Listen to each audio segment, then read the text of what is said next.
So this is continuation of Lab 6, and this is going to be looking at the effects of different chemical agents on the growth of bacteria. So this is part 2. Before we start any lab, we are going to go through our normal kind of series of activities that we have to do, like disinfecting surfaces, washing hands, and wearing the appropriate PPE. For this part of the lab, part 2, you're going to need 5 nutrient agar plates. So if you have those poured and up to room temperature, they're ready to go, or if you have to pour some, do that before you start this. And then we also need our plates from part 1. So these are the different sample plates that have incubated and grown bacteria on them already. These are the same plates that you use to inoculate the FTM tubes, so from your skin and shoe and etc. All right, microbiology students, so this is going to be continuation of Lab 6, growth of microorganisms. And so what you should have now are plates that have grown from the different locations that you sampled. So this is my nose plate, but then you also have shoe, skin, and throat along with a control. What you're gonna need is 5 fresh plates, and I have them labeled the same way, so nose, shoe, skin, throat, and control. But then also I used, it doesn't have to be a ruler, but you just want to split the plate into 4 equal regions. And so the goal of these new plates is to make what we call a bacterial lawn. And so what that means is we want not colonies to grow, but instead we want one kind of pure culture of bacteria growing over the entire surface of the plate. So it's also called confluent growth. That just means all the bacteria have grown together. And so it's like a lawn in your front yard. You want it to cover the whole area. So that's what's called a bacterial lawn as well. So this is the procedure on how we're going to do this. And so this is called preparing the bacterial lawns is what it's called in your procedure. Okay, so I already have these labeled. I have the one plate that I'm going to show you, so I'm going to use nose plate as an example. The others are going to be done identically to that. So I'm just going to show you one of those, and then you'll use that information to do the remainder. So I'm going to move these out of the way so I don't accidentally put my nose onto a different plate. And so this is where I'm going to sample from. This is what I'm going to go to. But we're not going to go directly to this plate. We're going to use these small tubes. So these are what are called the snap cap tubes that we're referred to. So you need 5 of them, and they're labeled the same way. So nose, shoe, skin, throat, and control. In each of these, you're going to add some of the phosphate buffered saline. So it's abbreviated PBS for short. This transfer doesn't have to be super precise. And so there are markings on here as to what the volume is, and so you want to have about 1 milliliter of this PBS in each of these. And so I'm going to pour into each of these approximately 1 milliliter of this PBS. Again, it doesn't have to be precise, but again, just use your markings on there. Okay. So that one has a mil.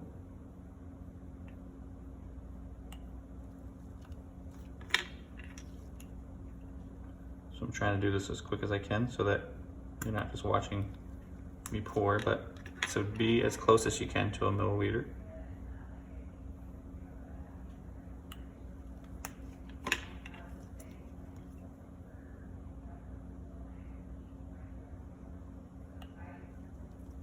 Okay, so I have all 5 of those with 1 milliliter of PBS. And so I'm just gonna organize my rack. So this is my nose tube, and so I have all the other ones kind of out of the way, and so that's what I'm going to do. I need my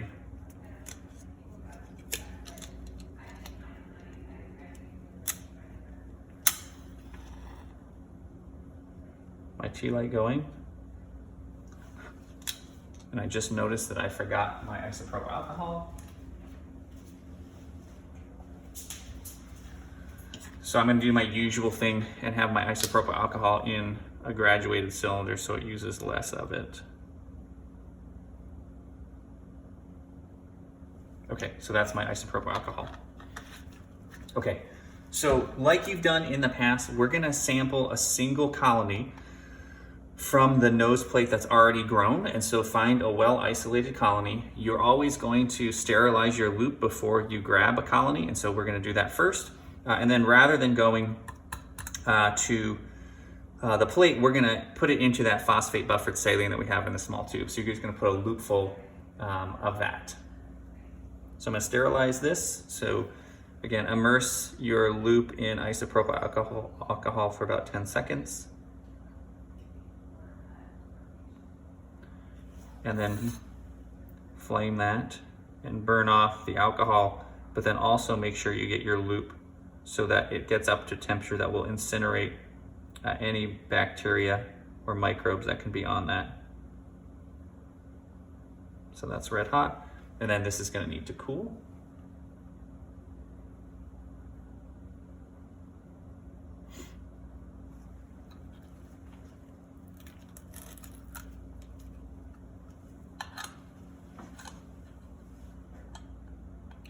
So I'm going to grab one of these colonies once it's cool.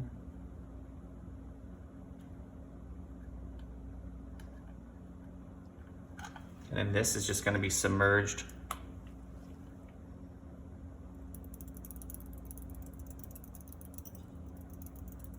into that PBS that's appropriately labeled. So this is my nose sample.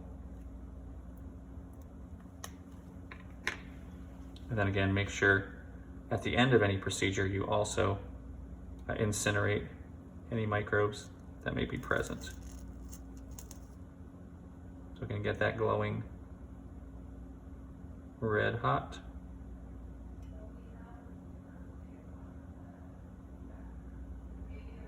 Okay. So now this, I'm going to get this plate I'm done with for the time being. So now I have, this is no longer sterile phosphate buffer saline, but now it has microbes that have grown previously. And so this is what we're going to use to plate onto this new plate. So this is, it's labeled with nose and it's got the grid on it with 4 separate regions to it. And the way that we're going to do this is using our pipette, the pipette pump along with a sterile pipette to draw up some of this liquid.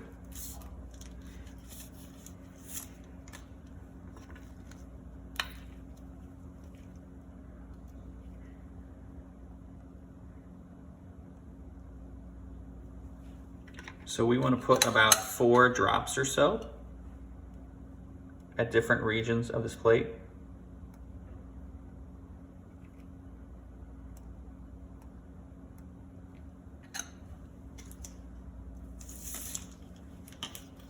And then using a sterile spreader, rather than leave that as just drops on the surface, we want to make sure it's completely covering the surface of the plate. And that will help us get the bacteria growing into that, what we call confluent growth or a bacterial lawn. So make sure you spread it well. And these we just use one time. And so these will then go into the trash.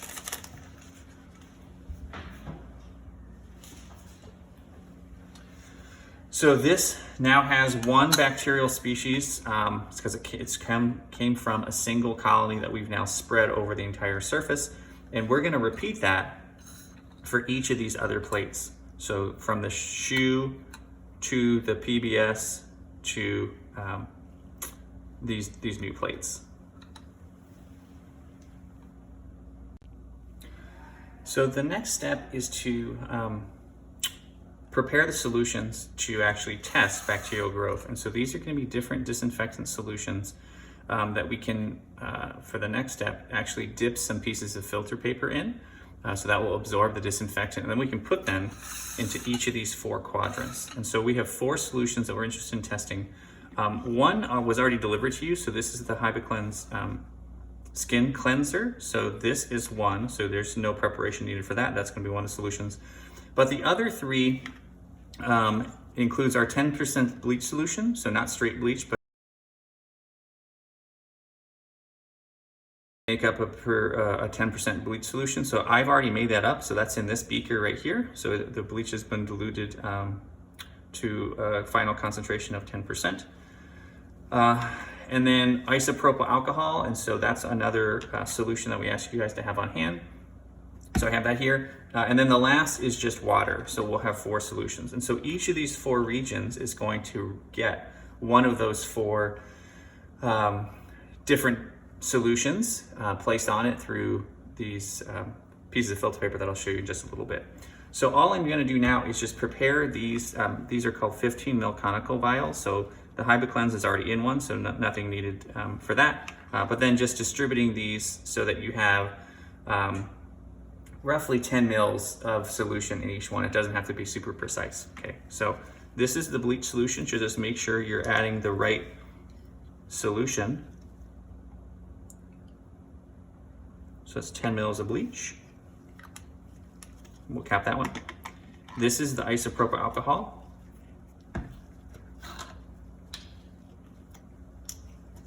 So again, approximately 10 mils of this.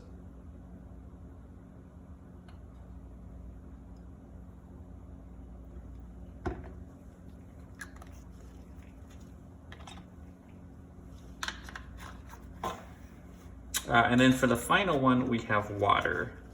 So that's just 10 mils of your distilled water that you have on hand to do some of these experiments.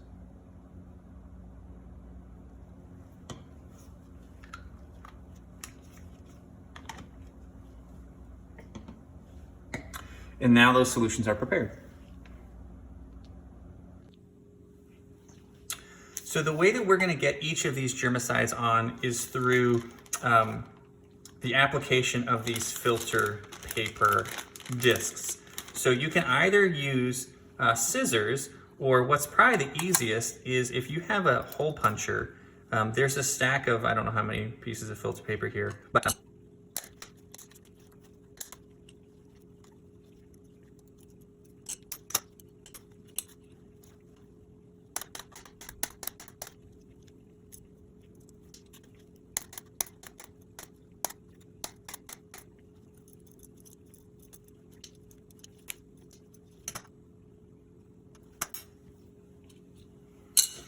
so now that we have these discs, what we're going to do is using our tweezers, also called forceps, we're going to disinfect these tweezers, grab one filter paper disc, submerge it into the appropriate solution, and then put it onto a plate. So it's really important to know which quadrant is which. So I've labeled them just numerically. And then I have a key. 1 is Hibiclens, 2 is isopropyl alcohol, 3 is bleach, and 4 is H2O.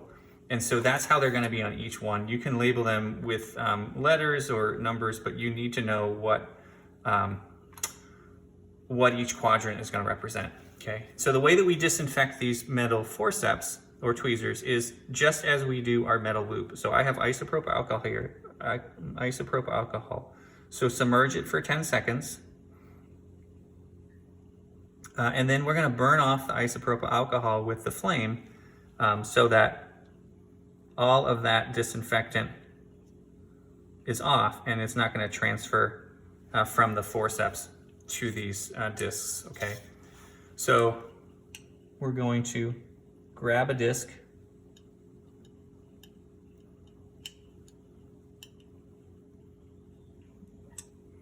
And like I said, I'm going to start with Hibiclens.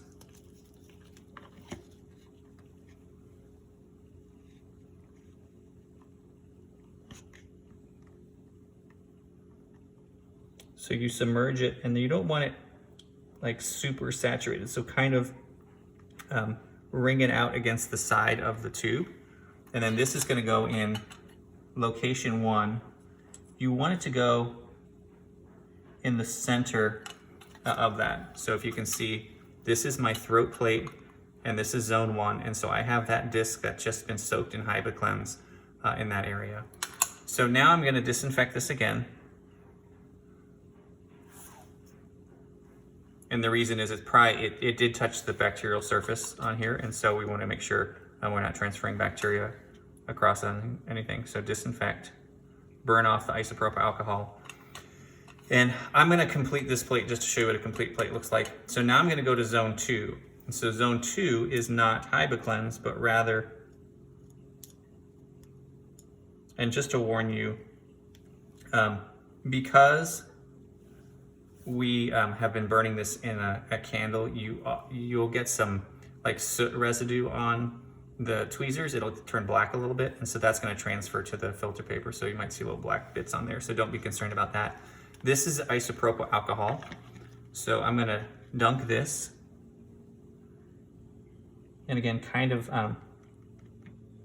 be similar in how you treat each disc, so I'm just kind of wringing it out against the side so it's not super saturated. So this is going to go in zone 2.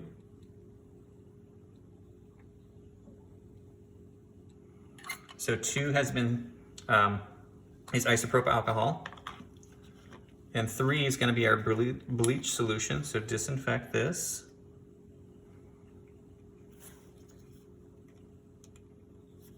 And then burn off the isopropyl alcohol.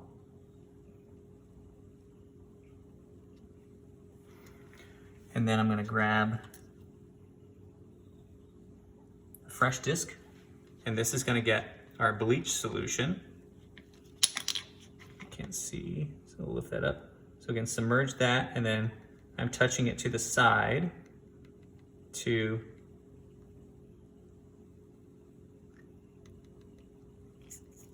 release some of that liquid so it's not like a wet sponge, but. And then this is going to go in zone 3, so don't put it in zone 4, but that's zone 3. And then the last one, disinfect this, is just our water solution. So disinfect your tweezers, burn off that isopropyl alcohol,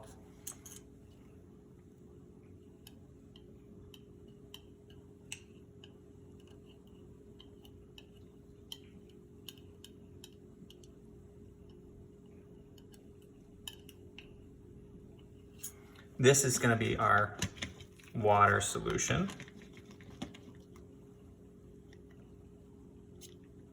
So submerge that in water and then just kind of wring it out against the side so it's not dripping wet. So they're all about equally saturated. And this is zone 4. I'm just going to disinfect this.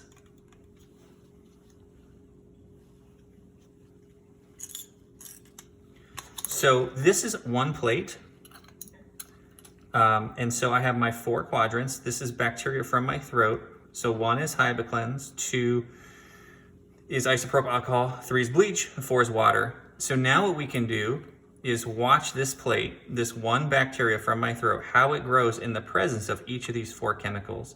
And so what we might see is an area around each of these discs where the bacteria fail to grow because of the activity of the chemical germicide. So that germicide is actually killing or inhibiting the growth of the bacteria. But we don't know that until we actually let these incubate. So this one's done, and now what I have left to do are the remaining ones. So these are all going to be done in the exact same way, using our forceps, our filter paper discs, and then dipping them, well, sterilizing the forceps in isopropyl alcohol, and then flaming the alcohol off, grabbing or submerging that disc into the appropriate solution and then placing it onto the appropriate spot of the plate. So this takes a little bit of time, so I'm gonna kind of fast forward to the end.